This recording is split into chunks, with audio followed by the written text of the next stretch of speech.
Okay, hello and welcome to episode 9 of The Visible Workplace. My name is Tom Rolley and thank you for joining me today. We have an interesting usage of magic boards. We're going to be talking about how they fit into your life as a business owner or an entrepreneur who's busy, who's looking to regain your time back.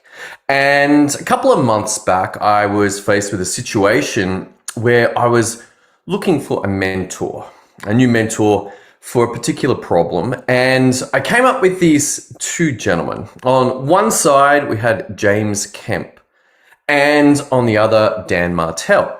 Now, it was very interesting because I wasn't sure which way to go, and I was doing some research, and I found out that Dan, who is a Canadian and has a lot of experience in terms of coaching software developers into how to run their business.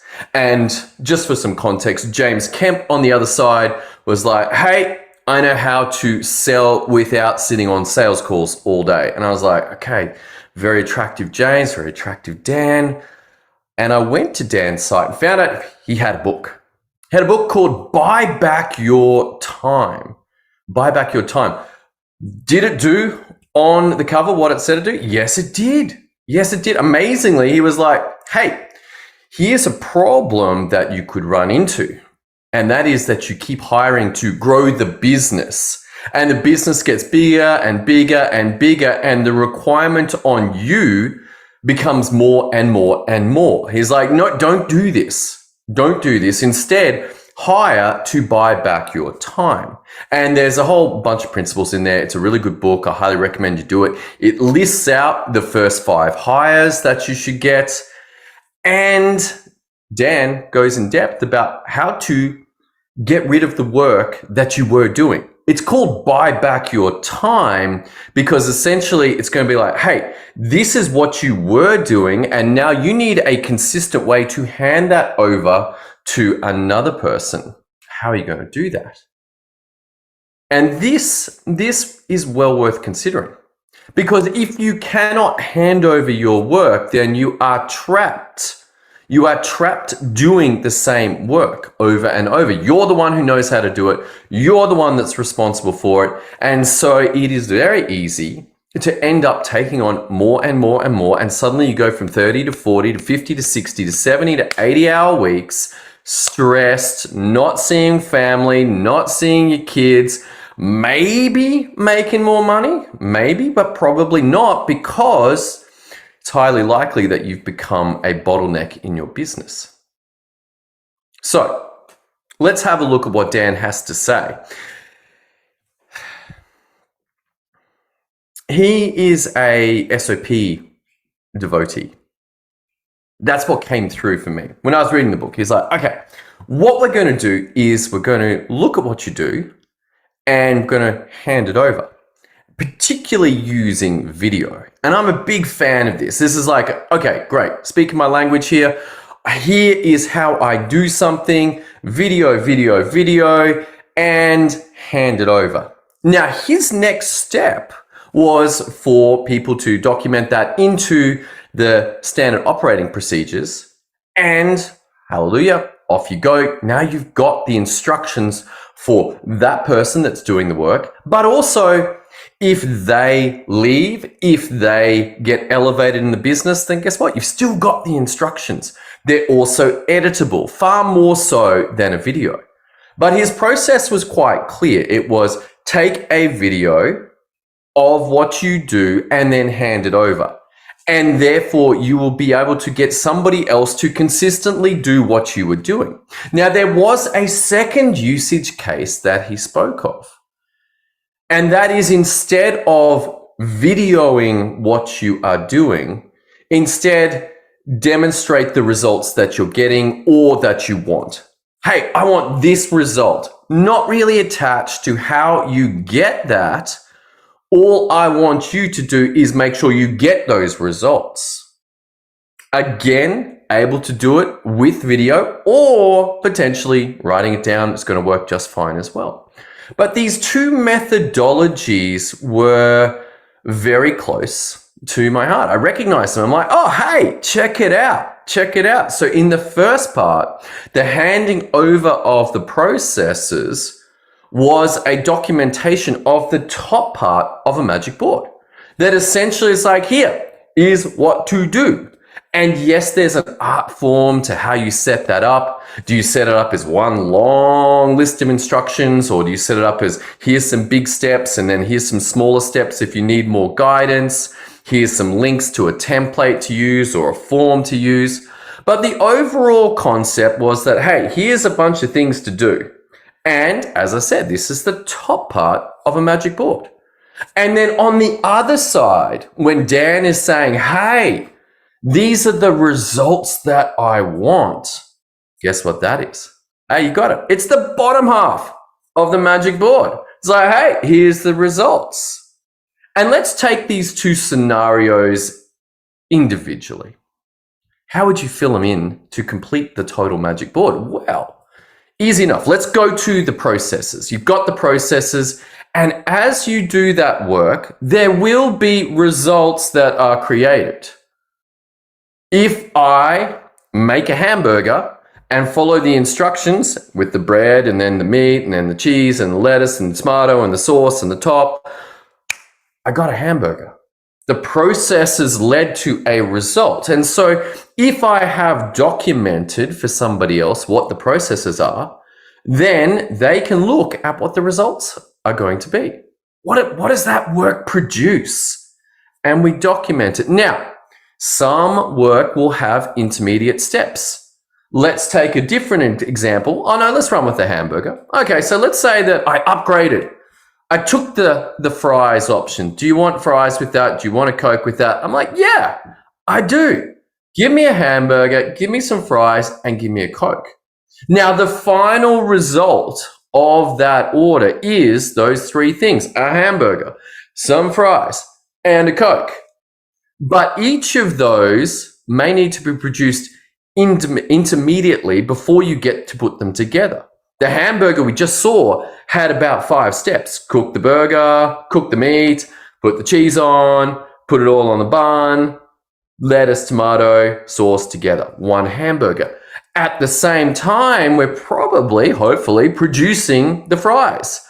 Enter them into the cooker, put them in the cooker, take them out, tip them out, put on the salt, scoop them up into the package. Now we've got an intermediate result of one set of fries. We've got one hamburger, one set of fries, and hopefully at the same time, guess what? There is another element that's being created. They took the cup, stuck it under the machine, filled it up with Coca-Cola. Maybe you put the ice in first, maybe the drink. Don't know, haven't worked in fast food, so I'm not sure, but let's say ice first. I'm thinking that's how they do it. Ice, and then the Coke, and then voila, stick on the lid, and we have Coke. I could make a video of all of those things. This is me making a hamburger. This is me making the chips. This is me, the fries. Sorry, if you're in Australia, they're called chips. Very confusing, very confusing. This is not easy on kids that go to America from Australia. They're like, hey, can I get some chips? And they come out with crisps. And you're like, hey, what happened to my chips? And they're like, this is chips. What are you talking about? No, I wanted hot chips. And they're like, what is hot chips? Oh, fries. Anyway, little cross-cultural. I love the cross-cultural stuff. It's kind of cool. So coming back, I'm going to document my making of the hamburger, making of the fries, making of the Coca-Cola, putting it all together. Here is the completed final result. And we could write those down on the bottom of the magic board. Hey, here's how you make a hamburger. Here's how you make fries. Here's how you make the Coke. On the top, here's the processes. And on the bottom, then we've got those intermediate results: hamburger, fries, Coke. And the final result, here you go, sir. Here is your meal. So when you come to track that, when you come to produce that, you can see where you're up to, but you can also see the results. I can come to that design, that magic board, immediately see what the final outcome is, immediately see what the intermediate outcomes are, and see what the processes are to do this. Now, I want you to catch something here, and that is that in the physical world, it's often much more obvious what you've got to do to get the stuff that you want. To get the result of the hamburger, it's reasonably intuitive to be able to go, well, I'm going to need a bun, I'm going to need a hamburger, I'm going to need some cheese, I'm going to need some lettuce, I'm going to need some tomato, and I'm going to need some sauce. And if I get those things and put them together, I'm going to end up with a hamburger. But as we enter into a digital world where things don't necessarily have a particular location, they can be located all over the space, all over the place, different folders, different software, different web pages. Where do I find this stuff? How do these things fit together? What are we even trying to produce? It gets a lot more difficult. Or at least it can be if the way that you set things up is not well structured. And in the beginning, it's all good. Guess what? You can get away with being messy because you're testing and you're checking whether it actually works at all. Doesn't really matter if you're super structured if it doesn't work. But once you found out that it does work, here's the little trap. Things start getting more busy. Things start getting more complex, more people. And then trying to organize a disorganized business becomes very, very stressful. Why? Because a disorganized business that is succeeding tends to require a lot of putting out of fires. That there's a lot of problems to sort out, and there is not much bandwidth left for structuring how to set things up. Like, everything is on fire. I'm exhausted. Your capacity for thinking, trying to work out what to do is very limited. I was there. I watched it happen. It went through this in graduate medicine. It's horrible. Absolutely horrible. I was like, I'm exhausted. I have no idea what the problem is, let alone how to fix it. This is an exhausting place. And if you don't sort it out, then the business crashes and you go bankrupt. You're like, now I've got time. Now you got no money. So, okay, let's try it again. But if you don't learn the lesson that structure is important, then you're destined to follow the same experience. Unless you stop and say, I'm not going to grow. We're just going to run a fairly disorganized business and we're only going to have a small number of people and that's going to be okay. You're still vulnerable in case somebody comes along and actually dials it in and they wipe you just because they're doing 3 times as much for half the cost. But overall, you might get away with it. If you want to grow, if you want to have something that runs smoothly, that you are leading instead of reacting to and putting out fires, then getting the structures right makes a difference. How do you store your files? How do you set up your projects? That's what we're talking about here. Making it visible in the electronic world, because a lot of us are doing work that is electronic, makes a difference. Let's pivot across now to that second case. So Dan said, hey, I don't really care how you do this, but this is the results that I want. These are the results that I want you to create. And so, as I said, we're talking about the bottom part of the magic board. Here are the results. So let's continue on with our food example because it's quite reasonable in the mind to be able to visualize the food. Let's go with sushi rolls. You know, Byron Bay, where I live, a whole bunch of sushi restaurants. They love the sushi rolls. Let's say we've got to have, instead of the hamburger and the fries and the Coke, let's go with a chicken donburi, which is rice with chicken on it, 2 salmon rolls, and a coconut water. Pretty similar. And I've come and I've documented to my team, here's what I want. I want a chicken donburi, I want some salmon rolls, and I want a coconut water. I don't care how you do that. I don't care how you get me that. But these are the results that I want. Now, this is, as I've indicated, the bottom of the magic board. These are the results. We could document those. 1 chicken donburi, 2 salmon rolls, and 1 coconut water. This is the required results. But I have been given no direction around how to acquire those, how to create those. And so this could be a little trap. It's like, well, if I give no direction, is it okay just to go to the shop and buy them? And that might be totally cool. I'm like, yeah, I don't care how you do it. Just get me these things. Or I could say, you know what? No, we're actually trying to run a restaurant here. We need to make these. I need you to make these things. And you're like, okay. Look up the recipe for chicken donburi. Get the recipe. Here's the ingredients. We're going to acquire ingredients. This is how you cook it. I'm going to cook it. I'm going to put it all together. Okay, great. Document in the top of the magic board. Why? Because it's a process. It's a process. You could even have a template of the items required for that meal. Like, okay, I need some rice, I need some chicken, I need some teriyaki sauce, I need some bowls, I need some chopsticks. Checklist. Do we have any of those? Yes, we have the bowls and we have the chicken, but we're out of rice and we run out of sauce. Okay, I can go and buy those things.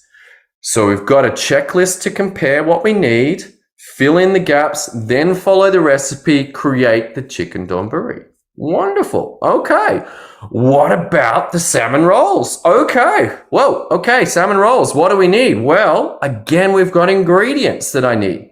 So the first step might be acquire ingredients. Second step might be make the rolls. And if I've never made those rolls before, that's a very different situation than if I am a sushi master and I have made 10,000 rolls before. I'm like, okay, great. If I'm the master, I'm like, dook, put it all together, dook, out it comes. If I've never done it before, then I might need some more details around how to do it. I might need some training. And traditionally, how training's done in the workplace is you show up on day one and somebody walks you through all of the work that you're meant to do, as well as learning the location, as well as meeting people, as well as filling in forms. Not much sticks. Do it again, maybe a second day, and then off you go. And what happened? Well, not much retention.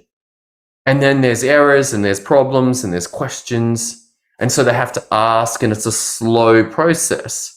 But if it's documented, and I've never made a sushi roll before, but I can follow along and say, it says, put out the mat, lay down the seaweed, lay down a thin layer of the rice, put in the salmon this way, and put in the avocado that way, and then roll like this, making sure that your hands do this. And then when it gets to this bit, bring this over, then roll it back, roll it a few times, and release, check that this happened, done. I've got a sushi roll. And if I've never done it before, then it may not be perfect. But I didn't have to ask anyone and interrupt their workflow, or I could have had 7, 8, 10, 12 goes and then go and ask for feedback and say, hey, this is what I'm doing. Can you check my process? And they look and they say, great, you're doing great. But on this third point, I want you to try doing it this way instead. And what you'll find is that the result is this. And you're like, oh, great. So these documentation makes a difference, not only for ability to train the first time, but also the ability to do a bunch of reps, then get much more powerful feedback than if I'm just asking and they're watching me do it.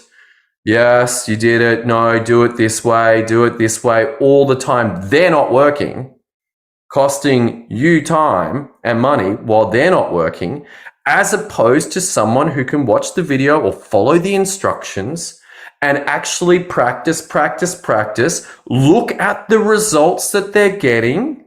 And you could even include that in the process. Hey, if you're noticing that the rice keeps falling out the end, do this. If you are finding that it's too hard to cut, then do this, try this. And the rate that that person can be trained significantly increases. And then we come to our third piece, which is the coconut water. And it's like, okay, I'd like a cold coconut water. Oh, that wasn't specified in the results, but now I can add it in and say, okay, the coconut water has to be cold. It needs to be in the fridge. And now we've got a little production line of checking numbers of coconut water. At what point do I need to reorder more coconut water? What point do I need to restock the fridge? Now, notice again that with these physical examples, it's relatively simple to conceptualize what to do. I want a cold coconut water, put it in the fridge. It's pretty obvious. But as we move to an electronic world, it is not so obvious. Just look at how things are set up typically. They're typically set up as, hey, we're going to track projects with no access to the instructions. Or we're going to have the instructions with not much or no access to results. We need to put these things together to bring them together. And if it's not the magic board, then how are you going to do it? You've got to have some way of bringing the instructions with the results if you want consistent deployment. If you want your ability to look at production and go, I know where we're up to. If you want the ability to plan for holidays, for difficulties, for headhunting, for pregnancy, all of these things that happen are very much easier when you have a consistent layout of how you set up your instructions and the results. If you want some more help around this, you'd like to see how to do this, then head over to magicboards.io. Magicboards with an S.io, not a Z. And check out, you can sign up there and I'll give you several examples of what this looks like. My current recommendation is a project management software called Monday, mainly because it allows for a much easier setup of your magic boards into a library. And when you use those libraries, then they can move into another area where you can work on them. Monday does this much better than ClickUp or Asana or the other ones I haven't tried. There was like a lot of them. If you find one that does it better, great. Totally cool. You will need a project management that has a spreadsheet type design, not a Kanban design like Jira or Trello. Those are definitely very useful for very particular types where things don't change. Things don't change much on a car production line. It's like, hey, it's do this, do this, do this, do this. In the world of electronic digital life, work life, things often change. Facebook does something, Amazon does something, a new protocol comes in, things break, things get updated. Change is constantly with us. And so having a spreadsheet design that fits the magic boards really does make a difference when changes come. All right, that's all I got for you today. I hope you've got a lot of value out of this episode 9 of The Visible Workplace. If you're not subscribed already, then hit that subscribe button. If you know someone struggling with their business, they're like, oh my goodness, I'm snowed under. I can't see what is going on. My team is driving me crazy. Then direct them over to the podcast. I hope you have an awesome day, and I look forward to seeing you on the next episode of The Visible Workplace. See you then. Thanks for joining us at The Visual Workplace. This is a notification that the information and ideas discussed here are general in nature and do not take into account your specific circumstances. You should seek specialist advice for any medical, financial, emotional, mental, or other difficulties that you are facing with appropriate specialists and professionals so that they can apply your specific circumstances and give you the required advice. Thank you for joining us, but this is also a notification that all information is indeed general in nature and not specific for your personal circumstances.